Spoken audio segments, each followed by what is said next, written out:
নমস্কার, আপনারা দেখছেন নিউজ মুখ্য বার্তা। সকলের সাথে সকলকে নিয়ে নিউজ মুখ্য বার্তা দেখতে চ্যানেলটি সাবস্ক্রাইব করুন। আজ সকালে লক্ষাধিক জনতার উপস্থিতিতে কলকাতার ব্রিগেড প্যারেড গ্রাউন্ডে শপথ নিলেন পশ্চিমবঙ্গের প্রথম বিজেপি সরকারের মুখ্যমন্ত্রী শুভেন্দু অধিকারী। এই অনুষ্ঠানে প্রধানমন্ত্রী নরেন্দ্র মোদী, কেন্দ্রীয় স্বরাষ্ট্রমন্ত্রী অমিত শাহ এবং 20টি রাজ্যের বিজেপি শাসিত রাজ্যের মুখ্যমন্ত্রীরা উপস্থিত ছিলেন। 9 মে রবীন্দ্রনাথ ঠাকুরের জন্মদিনে ব্রিগেডে রাজ্যের নতুন এই শপথ গ্রহণ অনুষ্ঠানটি ছিল অভিনব। এদিন হুডখোলা গাড়িতে একদিকে শুভেন্দু অধিকারী, অন্যদিকে বিজেপির রাজ্য সভাপতি শ্রমিক ভট্টাচার্যকে সঙ্গে নিয়ে মঞ্চে ওঠেন প্রধানমন্ত্রী নরেন্দ্র মোদী। মঞ্চে উঠেই রবীন্দ্রনাথ ঠাকুরের ছবিতে ফুল দিয়ে প্রণাম জানান প্রধানমন্ত্রী।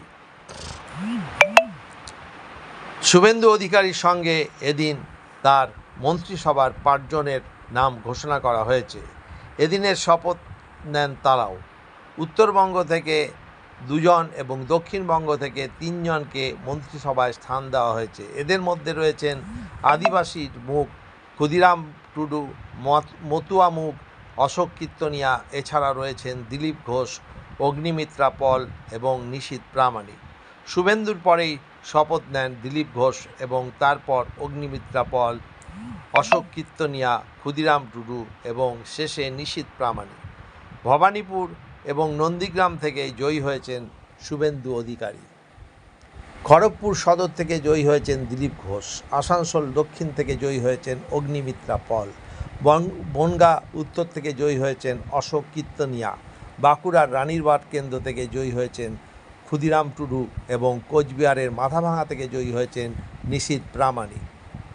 এই বর্ণাঢ্য অনুষ্ঠানের শপথ গ্রহণ করার পর মন্ত্রিসভা বন্টনের কথা এখনও ঘোষণা করা হয়নি।